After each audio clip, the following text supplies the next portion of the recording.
बिस्मिल्लाहिर्रहमानिर्रहीम। Unit number 6 code 203 Allama Iqbal open university general science. आज हम इसमें पढ़ेंगे यूनिट 6 में बायोकेमिस्ट्री और बायोटेक्नोलॉजी। बायोकेमिस्ट्री और बायोटेक्नोलॉजी के बारे में ये चैप्टर है। इसमें हम पढ़ेंगे बायोकेमिस्ट्री, बायोटेक्नोलॉजी, बायोटेक्नोलॉजी की अहमियत, मेटाबॉलिज़म, एनाबॉलिज़म, कैटाबॉलिज़म, अहम मॉलिक्यूलर्स के मेटाबॉलिज़म का अमल, एनिज़ाइम्स की खसूसियात, एनिज़ाइम्स का रोज़मर्रा ज़िंदगी में किरदार, DNA, genes, DNA replication, genetic engineering का इंसानी फ़ायदे के लिए इस्तेमाल, एंटीबायोटिक्स और वैक्सीन्स, रिसाइकलिंग के फ़वाइद, फ़ालतू अशिया को काबिल इस्तेमाल बनाना। तो ये हमारे चैप्टर के इस वक्त पॉइंट्स हैं। आज हम करेंगे इसका पार्ट 1, फिर इसके बाद इंशाअल्लाह ताला हम ये देखते हैं कि हमारा ये मज़ीद कितने हिस्सों में जाता है। तो सबसे पहले हमारा पॉइंट है बायोकेमिस्ट्री, BIO बायो, उसके बाद आप हाइफन लगाएंगे यानी एक डैश डालेंगे बीच में, फिर इसके बाद लिखेंगे केमिस्ट्री, CHEMISTRY, केमिस्ट्री, बायोकेमिस्ट्री। तमाम जानदारों में हर वक्त कीमियाई तामुलात यानी केमिकल रिएक्शंस होते रहते हैं, जिनके ज़रिए इन जानदारों के अफ़ाल के अंजाम दही के लिए तवानाई पैदा होती है। जानदारों में होने वाले इन तमाम बायोलॉजिकल कीमियाई तामुलात के मुताल्लिक़ को बायोकेमिस्ट्री कहते हैं। यानी सीधी सी बात को समझ लीजिए कि वो केमिकल रिएक्शन जो इंसान की बॉडी के अंदर हो रहे होते हैं वो आपके लिए वो बायोकेमिकल कहलाएंगे और वो बायोलॉजिकल रिएक्शंस कहलाएंगे। जानदारों में होने वाले तामुलात तामीरी भी होते हैं और तकरीबी भी होते हैं। तामीरी अवामिल में नए मालिक्यूल बनते हैं, जिसकी मिसाल पौधों में फोटोसिंथेसिस का अमल है, जिसमें कार्बोहाइड्रेट्स बनते हैं। तकरीबी अवामिल में मालिक्यूल टूटते हैं, जिसकी मिसाल रेस्पिरेशन का अमल है, यानी सांस लेने का, अमल तनफ़ुस का जो अमल है। Number 2, biotechnology. हम बायोटेक्नोलॉजी की तारीफ़ मुंदरजा ज़ेल अल्फाज में कर सकते हैं। खूर्दबीनी जानदारों का इंसानी फ़ायदे के लिए सनती पैमाने पर इस्तेमाल बायोटेक्नोलॉजी कहलाता है। बायोटेक्नोलॉजी की मदद से खूर्दबीनी जानदारों की genetic engineering, GENETIC genetic engineering, engineering, genetic engineering करके सनती पैमाने पर इनसे मुफीद अशिया हासिल की जा सकती हैं। बायोटेक्नोलॉजी का मुख्तलिफ़ शोबों में इस्तेमाल किया जा रहा है, जिनमें फ़सलों की पैदावार में इजाफ़ा, इस्तेमाल शुदा अशिया को दोबारा काबिल इस्तेमाल बनाना, कानकनी यानी माइनिंग, MINING माइनिंग, एनिज़ाइम्स और हार्मोन्स की तैयारी और अद्वियात काबिल ज़िक्र हैं। 2.1 है बायोटेक्नोलॉजी की अहमियत। मौजूदा दौर में जब दुनिया की आबादी में बेतहाशा इजाफ़ा हो रहा है, वसाइल रोज़ बरोज़ कम हो रहे हैं और दुनिया मुख्तलिफ़ मसाइल का शिकार है, इन हालात में इंसान ऐसे तरीक़े इस्तेमाल कर रहा है जो इन मसाइल के हल में इसकी मदद कर सकें, और वो ऐसे तरीक़ों की तलाश में है। ऐसे में बायोटेक्नोलॉजी एक उम्मीद की किरण बनकर सामने आई है। इसकी मदद से इंसान को दरपेश मसाइल पर काफ़ी हद तक काबू पाया जा सकता है। दौर हासिल में संगीन तरीन मसला खुराक की कमी है। बायोटेक्नोलॉजी की मदद से ऐसे बीज तैयार किए जा रहे हैं जो बीमारियों के ख़िलाफ़ ज़्यादा क़ुव्वत मुदाफ़ियत रखते हैं और फ़ी एकड़ पैदावार भी ज़्यादा देते हैं। आज के दौर का एक और अहम मसला मुख्तलिफ़ किस्म के मुतादी एपिडेमिक्स, EPIDEMICS एपिडेमिक्स और गैर मुतादी अमराज भी हैं। इनकी रोकथाम के लिए हिफाजती टीके यानी वैक्सीन्स, VACEINES वैक्सीन्स और मौसर अद्वियात बायोटेक्नोलॉजी की मदद से तैयार की जा रही हैं। इसके अलावा मुख्तलिफ़ एनिज़ाइम्स और हार्मोन्स तैयार किए जा सकते हैं, जो कि जानदारों में वक़ूअ पज़ीर होने वाले कीमियाई अवामिल की रफ़्तार बवक्त ज़रूरत तब्दील कर सकते हैं। बायोटेक्नोलॉजी माहौलियाती आलूदगी, इन्वायरमेंटल पोल्यूशन, ENVIRONMENTAL इन्वायरमेंटल, ये स्पेलिंग गलत लिखी हुई है, ENVIRONMENTAL environmental pollution, POLLUTION pollution पर काबू पाने में भी मुआविन साबित हो सकती है। इसलिए मौजूदा दौर के संगीन मसले का हल भी निकाला जा सकता है। बायोटेक्नोलॉजी की मदद से न सिर्फ फाजिल मादों, waste material, WASTE waste material, MATERIAL material को ठिकाने लगाया जा सकता है, बल्कि इनसे फ़ायदेमंद अशिया बनाई जा सकती हैं। मंदरजा बाला बहस के बाद ये कहना बेजाना होगा कि बायोटेक्नोलॉजी मौजूदा दौर में इंसानी मसाइल का बेहतरीन और मौसर तरीन हल साबित हो सकता है। इसके बाद नंबर 3 है मेटाबॉलिज्म, METABOLISM, मेटाबॉलिज्म। जैसा कि यूनिट के शुरू में बयान किया जा चुका है कि तमाम जानदारों मसलन पौधों, जानवरों, बैक्टीरिया और फंजाई वगैरह में हमा वक्त कीमियाई अवामिल वक़ू पसीर होते रहते हैं। ये अवामिल जानदारों के ज़िंदा रहने और उनके अफ़ाल के अंजाम दही के लिए ज़रूरी होते हैं। ये अवामिल तामीरी भी होते हैं और तकरीबी भी। इन तामुलात के मजमूए को मेटाबॉलिज्म कहा जाता है। 3.1 एनाबॉलिज्म, ANABOLISM, एनाबॉलिज्म। जानदारों में वक़ू पसीर होने वाले तामीरी कीमियाई अवामिल को एनाबॉलिज्म कहा जाता है। ये ऐसे अवामिल हैं जिनमें जानदार तवानाई को इस्तेमाल करते हैं, नए मालिक्यूल्स बनाते हैं। एनाबॉलिज्म की मिसाल पौधों में फोटोसिंथेसिस का अमल है, जिसमें पौधे सूरज की रोशनी से तवानाई हासिल करते हैं, और कार्बन डाइऑक्साइड CO2 और पानी की मौजूदगी में कार्बोहाइड्रेट्स CARBOHYDRATES कार्बोहाइड्रेट्स बनाते हैं। इस अमल को एनाबॉलिक ANABOLIC एनाबॉलिक अमल कहते हैं। मसलन पौधों में फोटोसिंथेसिस का अमल जो कि दर्जे से है। अच्छा, अब इन्होंने ये इक्वेशन लिखी हुई है, इसे हम उल्टे हाथ से शुरू करेंगे। तो सबसे पहले हम लिखेंगे CO2, C कैपिटल लिखेंगे, O कैपिटल लिखेंगे और उसके नीचे छोटा सा 2 लिखेंगे। फिर बीच में हम प्लस का निशान बनाएंगे। CO2 लिखा, उसके बाद हमने लाइन में बीच में प्लस का निशान बनाया। अब हम लिखेंगे H2O, H कैपिटल लिखेंगे और H के नीचे 2 लिख देंगे, ठीक है, और उसके बराबर में O कैपिटल बना देंगे। तो ये H2O हो गया, यानी इक्वेशन हमारी है CO2 + H2O।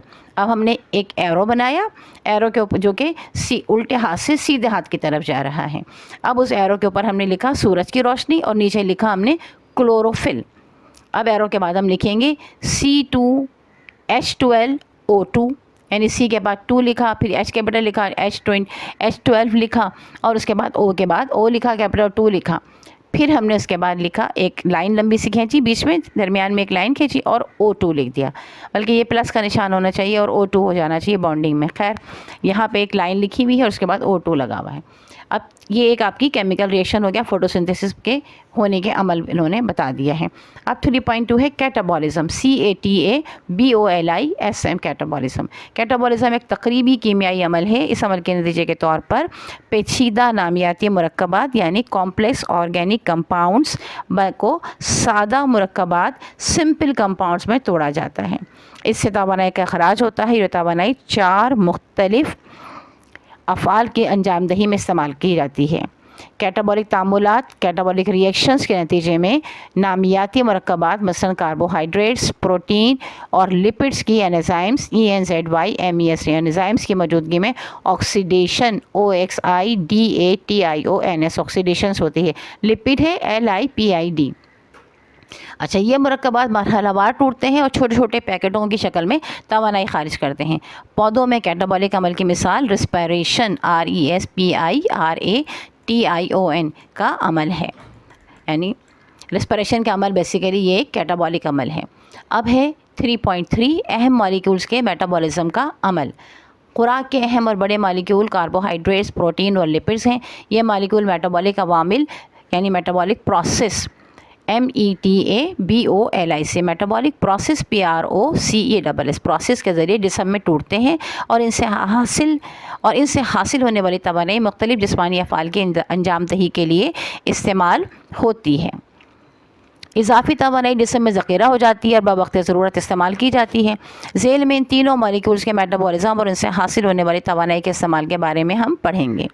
3.3.1 कार्बोहाइड्रेट मेटाबॉलिज्म, यानी कार्बोहाइड्रेट का मेटाबॉलिज्म कैसे होता है। इनके स्पेलिंग्स मैंने आपको पहले ही बता दी हैं।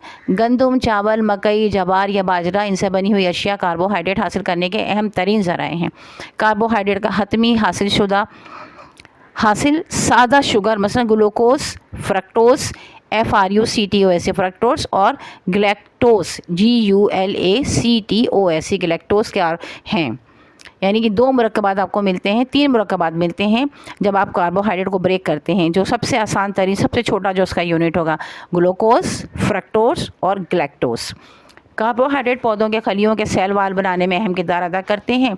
रिस्पायरेशन के अमल के दौरान कार्बोहाइड्रेट्स की ऑक्सीडेशन होती है और इससे तवानाई हासिल होती है। कार्बोहाइड्रेट्स तवानाई के हसूल का एक बड़ा ज़रिया है। 1 ग्राम कार्बोहाइड्रेट्स वाली ग़िज़ा खाने से जिस्म को 3.8 किलो कैलोरीज तवानाई हासिल होती हैं। जिस्मानी अफ़ाल की अंजामदही से ज़ायद ज़रूरत कार्बोहाइड्रेट्स की जिगर और मसल्स में ग्लाइकोजिन की शक्ल में ज़ख़ीरा हो जाते हैं और बवक्त ज़रूरत इस्तेमाल में लाए जाते हैं। ग्लाइकोजिन की स्पेलिंग है GLYCOGEN, ग्लाइकोजिन। इसके बाद है 3 का 3.3.2 fats metabolism, FATES, fats METABOLISM, metabolism. हालांकि ये फैट्स मेटाबॉलिज्म की भी स्पेलिंग यहाँ गलत लिखी हुई है। फैट्स सिर्फ FAT फैट हो गया और अगर प्लूरल बनाना है तो S लगा दीजिए, फैट्स। ठीक है, तो आप ये मत लिखिएगा, आप स्पेलिंग लिखिएगा FATS, fats METABOLISM, metabolism, fats metabolism. Fats या चिकनाई हैवानी और नबाताती दोनों ज़राए से हासिल होते हैं। हैवानी ज़राए में घी, मक्खन, बालाई, चर्बी वाला गोश्त और मछली का तेल वगैरह शामिल हैं, जबकि नबाताती ज़राए में सोयाबीन, जैतून, सरसों, बनोला, मकई, नारियल, मूंगफली, सूरजमुखी वगैरह शामिल हैं। फैट्स या चिकनाई के हाजमे का हतमी हासिल ग्लिसरॉल GLYCEROL और fatty acids FATY, fatty ACIDS acids होते हैं। ये अज्जा मैदे के बजाय छोटी आंत में हज़म होते हैं और वहीं खून के नालियों में जज्ब होते हैं। ज़रूरत के मुताबिक फ़ैट्स चिकनाई इस्तेमाल हो जाती है और बाकी जिस्म में फ़ैट्स ज़ख़ीरा करने वाले टिश्यूज़ में ज़ख़ीरा हो जाती हैं। इन टिश्यूज़ को एडिपोज ADIPOSE एडिपोज कहा जाता है। जिस्म में ग्लूकोज की कमी के बायस जब शदीद भूख महसूस होती है तो रिस्पायरेशन के अमल में ग्लूकोज के बजाय फ़ैट्स इस्तेमाल होते हैं और जिस्म को तवानाई फराहम करते हैं। इसके बाद है 3.3.3 protein metabolism, PROTEIN, protein, METABOLISM, metabolism, protein metabolism. Protein के हाजमे का अमल मैदे में शुरू हो जाता है। जो प्रोटीन हज़म नहीं होते उन पर एंजाइम्स अमल करते हैं और इनको अमाइनो एसिड्स में तब्दील कर देते हैं। अमाइनो की स्पेलिंग है अमाइनो एसिड्स की AMINO, अमाइनो ACIDS एसिड्स। ये अमाइनो एसिड्स बवक्त ज़रूरत मुख्तलिफ प्रोटीन बनाने के काम आते हैं और ग्लूकोज और फैट्स की कमी की सूरत में जिस्म को ज़रूरी तवानाई फराहम करते हैं। इसके बाद नंबर 4 है एनिज़ाइम्स, ENZYMES, एनिज़ाइम्स। बाज़ औक़ात कीमियाई अवामिल को तब्दील करने या उनकी रफ़्तार में इजाफ़ा करने की ज़रूरत पेश आती है। इस मकसद के लिए कैटलिस्ट, CATALYST, कैटलिस्ट इस्तेमाल किए जाते हैं जो कीमियाई तौर पर अपनी हालत को बरकरार रखते हुए कीमियाई अमल को तब्दील या उसके रफ्तार में बक़दर ज़रूरत इजाफ़ा कर देते हैं। देखिए कैटलिस्ट को समझ लीजिएगा, कैटलिस्ट भी केमिकल्स ही होते हैं, लेकिन ये होता क्या है कि ये कोई ऐसा रिएक्शन नहीं करते हैं, ना किसी को मिलाकर कोई रिएक्शन करते हैं, बल्कि ऑलरेडी जो दो एलिमेंट्स के दरमियान या दो जो भी आपके सोल्यूशन है उनके दरमियान जो रिएक्शन हो रहा है, या तो वो उसको तेज़ कर देंगे या फिर वो उसको हल्का कर देंगे। बस ये इस काम के लिए समझिए, ये एक तरह से गियर का काम करते हैं कि स्पीड बढ़ा दी और स्पीड कम करने के लिए आपने गियर का इस्तेमाल किया है, तो वो कैटलिस्ट है। अच्छा, बिल्कुल इसी तरह जानदारों में होने वाले कीमियाई तामुलात को तेज़ करने के लिए जो चीज़ बतौर कैटलिस्ट इस्तेमाल होती है वो एनिज़ाइम्स हैं। ये एनिज़ाइम जानदारों में होने वाले मुख्तलिफ एनाबॉलिक और कैटाबॉलिक अवामिल को तेज़ कर देते हैं। 4.1 है एनिज़ाइम्स की खुसूसियात। एनिज़ाइम्स की खुसूसियात मंदरजा झेल हैं। नंबर 1, एनिज़ाइम्स प्रोटीन से बने होते हैं, मां सिवाय राइबोज़ाइम्स, RIBOZYMES के, राइबोज़ाइम्स के जो कि RNA से बने होते हैं, R कैपिटल, N कैपिटल और A कैपिटल। ठीक है, ribo nucleic acid, ribo RNA का मतलब है, जैसे DNA का होता है डीऑक्सी राइबो न्यूक्लिक एसिड, तो RNA ribo nucleic acid. Number 2 है ये कीमियाई अवामिल को की रफ्तार को तेज़ कर देते हैं। नंबर 3 है कीमियाई अमल के दौरान ये इस्तेमाल नहीं होते। नंबर 4 ये नहायत कलील मिक़दार में दरकार होते हैं। नंबर 5 इनकी कीमियाई अमल के रफ्तार को सुस्त कर सकती है और इनकी कमी कीमियाई अमल की रफ्तार को सुस्त कर सकती है और इनकी मुकम्मल गैर मौजूदगी किसी कीमियाई अमल के मुकम्मल रुक जाने का बाइस बन सकती है। नंबर 6 है ये अपने सबस्ट्रेट, SUBSTRATE, ये अपने सबस्ट्रेट यानी जिस चीज़ पर अमल करते हैं के लिए मखसूस होते हैं और एक सबस्ट्रेट पर अमल करने वाले एनिज़ाइम दूसरे सबस्ट्रेट पर असर नहीं डालते, यानी हर काम के लिए मुख्तलिफ एनिज़ाइम्स होते हैं। इसके बाद है को एनिज़ाइम्स 4.2, CO को डैश लगा दीजिए और एनिजाइम्स लिख दीजिए, ENZYMES एनिजाइम्स। बास एनिजाइम्स बज़ाते खुद किसी कीमियाई अमल में हिस्सा नहीं लेते, बल्कि मेटाबॉलिज्म के लिए उन्हें बास दूसरे मुरक्कबात की ज़रूरत होती है जो उन्हें फ़ाल बनाते हैं। इन कीमियाई मुरक्कबात को कोएनिजाइम्स कहा जाता है और एनिजाइम्स के बरस ये प्रोटीन के बने हुए नहीं होते। 4.3 है एनिजाइम्स का रोज़मर्रा ज़िंदगी में किरदार। जानदारों में कीमियाई अवामिल की रफ्तार तेज़ करने के अलावा रोज़मर्रा ज़िंदगी में एनिजाइम्स ख़ास अहमियत के हामिल हैं। केमिकल और फार्मास्यूटिकल PHARMACEUTICAL फार्मास्यूटिकल इंडस्ट्री में एनिजाइम्स काफ़ी मुफीद साबित होते हैं, यानी दवाइयाँ बनाने वाली कंपनीज़ में। एनिजाइम्स पनीर की तैयारी में भी इस्तेमाल होते हैं। इनका फूड प्रोसेसिंग इंडस्ट्री यानी फूड बनाने वाली इंडस्ट्री में भी इस्तेमाल होता है। एनिजाइम्स की रोज़मर्रा ज़िंदगी में आम इस्तेमाल की मिसाल गोश्त को नरम करने के लिए पेन एनिजाइम है, जो कि पपाया, पपीता जिसको हम आम कहते हैं, पपाया PAPAYA पपाया के पौधे से हासिल होता है, यानी पपीते के पौधे से जो आप इस्तेमाल करते हैं। वैसे भी देखें ना, घरों में गोश्त गलाने के लिए पपीता इस्तेमाल होता है ना, कच्चा पपीता डालते हैं, पपीता का पाउडर भी मिलता है, वो भी डाल देते हैं। अच्छा जनाब, नंबर 5 है DNA यानी डीऑक्सीराइबो न्यूक्लिक एसिड। DNA एक ख़ास किस्म का मरकब है जिससे जीन्स GENES जीन्स बनती हैं और जीन्स में किसी भी जानदार की विरासती खुसूसियात के बारे में मालूमात मौजूद होती हैं। DNA deoxyribo nucleic acid, DEOXY deoxy, ribo RIBO ribo, NUCLEIC nucleic acid, ACID acid, ये 3 अल्फाज हैं, डीऑक्सी, फिर राइबो न्यूक्लिक और फिर एसिड। इसका मुख़फ़्फ़फ़ जो है यानी इसकी शॉर्ट फॉर्म जो है वो DNA। आप D कैपिटल लिखते हैं, N कैपिटल लिखते हैं और A कैपिटल लिख देते हैं। ये सेल के न्यूक्लियस में मौजूद क्रोमोसोम CHROMOSOME क्रोमोसोम का हिस्सा होता है। DNA की इकाई न्यूक्लियोटाइड NUCLEOTIDE न्यूक्लियोटाइड है। DNA 4 किस्म के न्यूक्लियोटाइड से मिलकर बनता है। एक न्यूक्लियोटाइड 20 शुगर और फॉस्फेट ग्रुप पर मुश्तमिल होता है।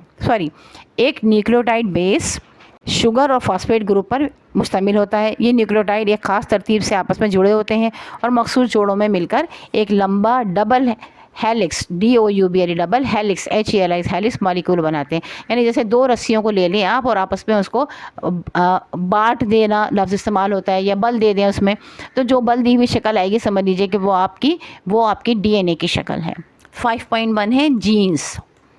जीन्स बायोलॉजिकल मालूमात यानी बायोलॉजिकल इंफॉर्मेशन की बुनियादी इकाई है। DNA के मखसूस हिस्सों में ये मालूमात पोशीदा होती है जिनको जीन्स कहते हैं, जो DNA में बेसिस BASES की ख़ास तरतीब से बनते हैं और नई नस्ल को विरासती मालूमात पहुँचाने का ज़रिया बनते हैं। यानी जो अब आपकी आदतें होती हैं ना, बाज़ जो कहते हैं अम्मी की भी आदत वही है, अब्बा की भी आदत बच्चे में आ गई है, दादा दादी पर चला गया है, नाना नानी पर चला गया है, तो ये चला गया है ना बेसिकली, ये वो जीन्स हैं जो वहाँ से आपके पास आई और आपकी में उन्होंने वो आदतें डाल दी। एक सेल में मौजूद तमाम जीन्स को जीनोम GENOME जीनोम कहते हैं। इंसान के जीनोम में तकरीबन 20,000 से 25,000 जीन्स मौजूद हैं। ज़िंदगी के हर हिस्से में इंसान की शख्सियत बनना, एम्ब्रियो से लेकर बच्चे तक, बचपन, जवानी और बुढ़ापे तक की तमाम खुसूसियात इसी जीनोम के ज़रिए हिदायत और ज़ेर कंट्रोल होती हैं। इसके ज़ेर हिदायत होती हैं, यानी जैसे ये कहता है वैसे ही आप करते हैं।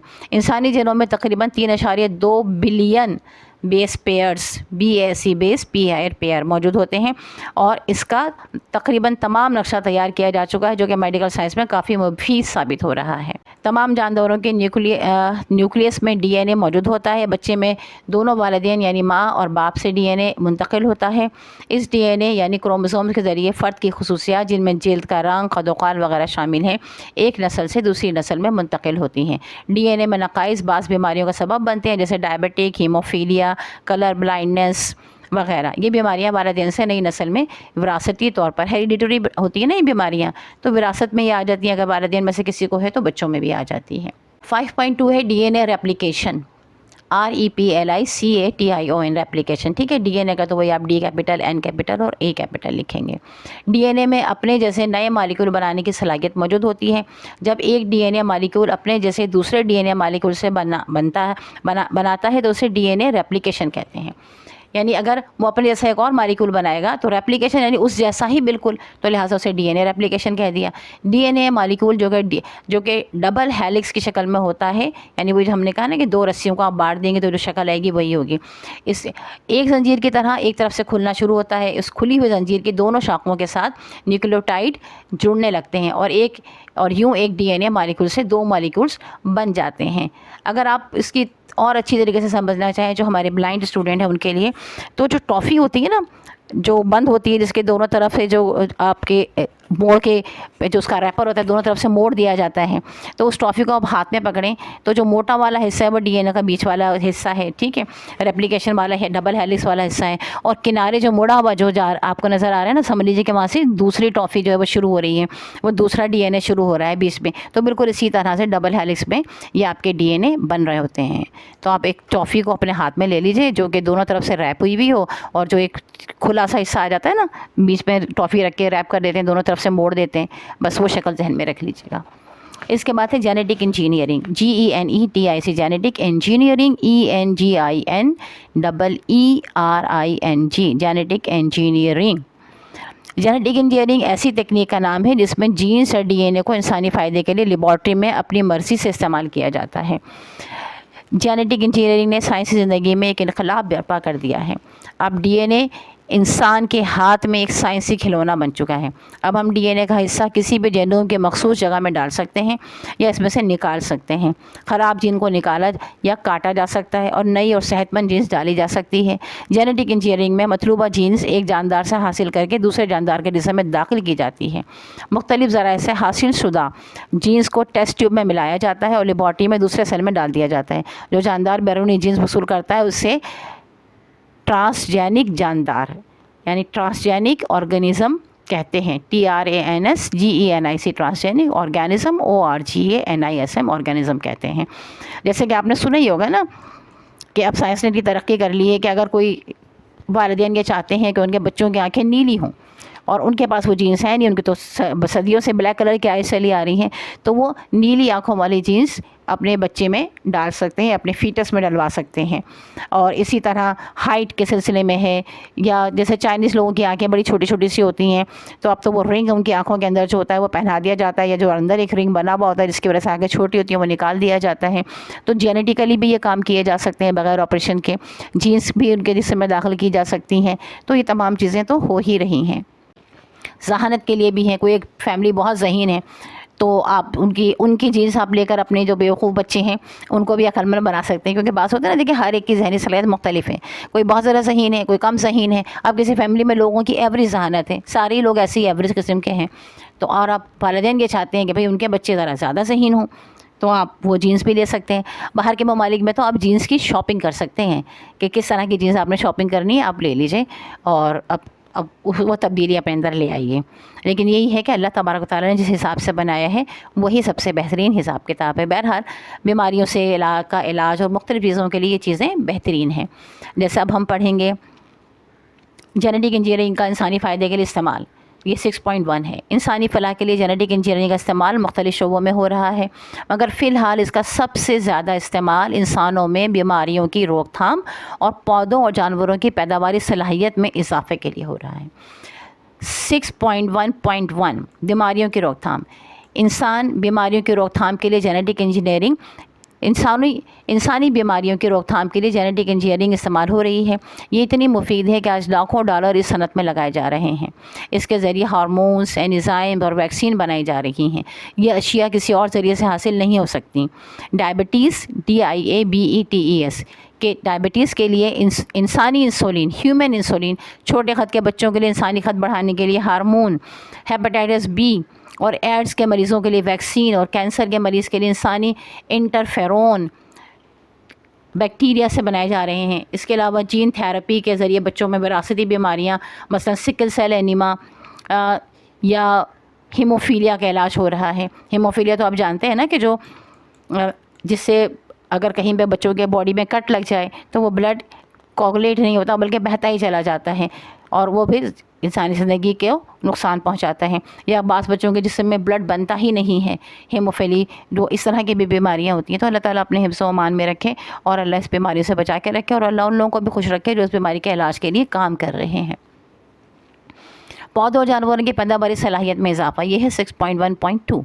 पौधों और जानवरों में मतलूबा जीन्स दाखिल करके ट्रांसजेनिक पौधे और जानवर हासिल किए जाते हैं जो कि ज़्यादा पैदावार देने की सलाहियत रखते हैं। जैसे भैंसों को ऐसे इंजेक्शन लगाए जाते हैं जिससे वो ज़्यादा दूध दें।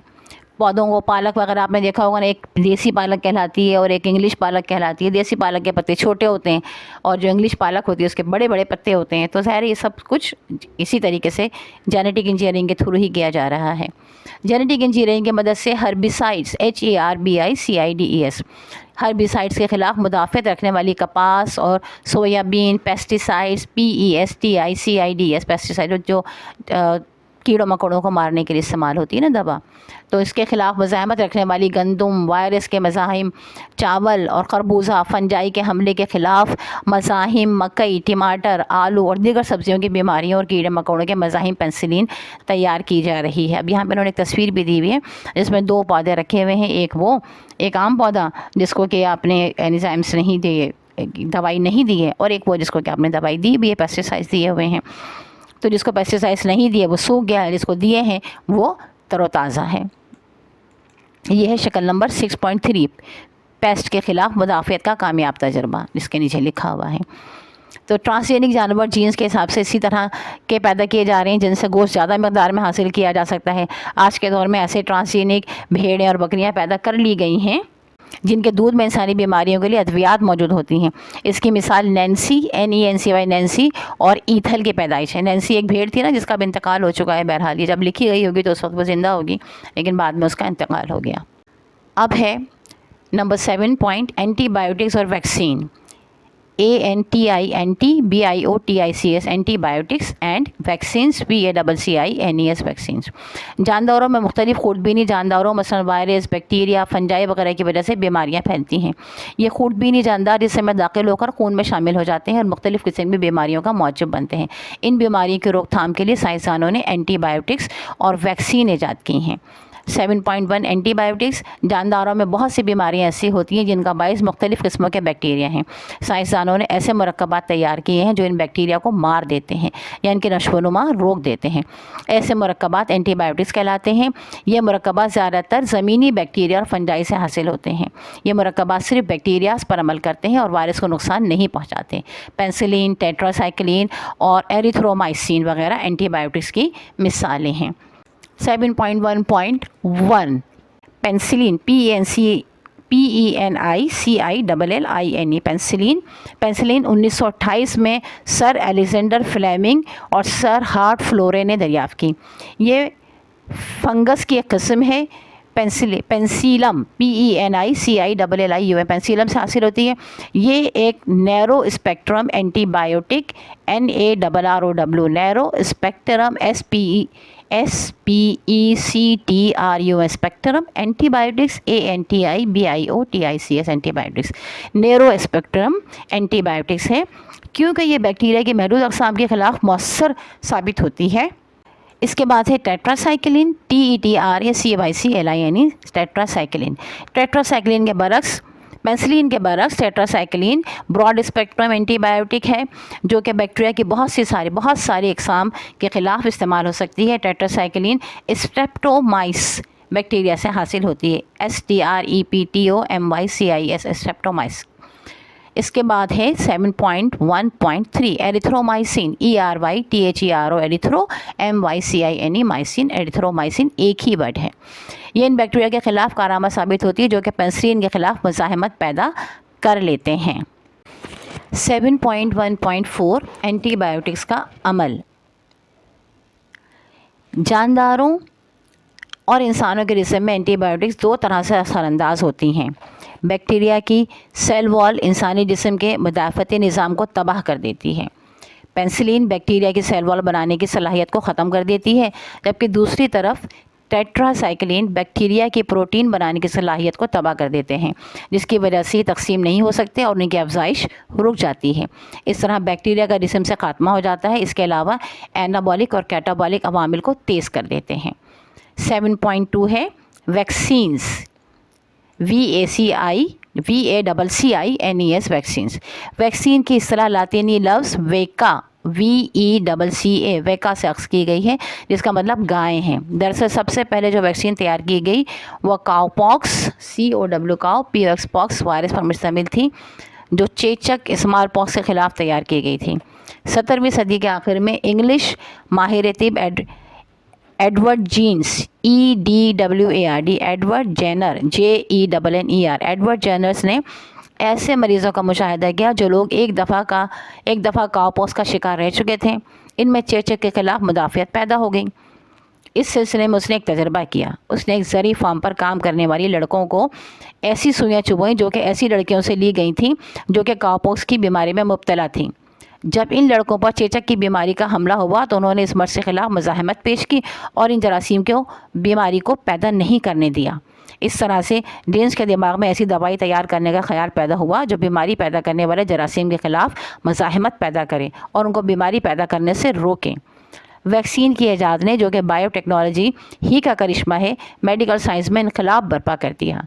Vaccine pathogenic bacteria PATHOGENIC pathogenic bacteria BACTERIA bacteria की ऐसी तब्दील शुदा शक्ल होती है जो कि बेज़रर होती है और ये इंसान के मदाफ़ियाती निज़ाम को यानी इम्यून सिस्टम को मुतहरिक करते हैं।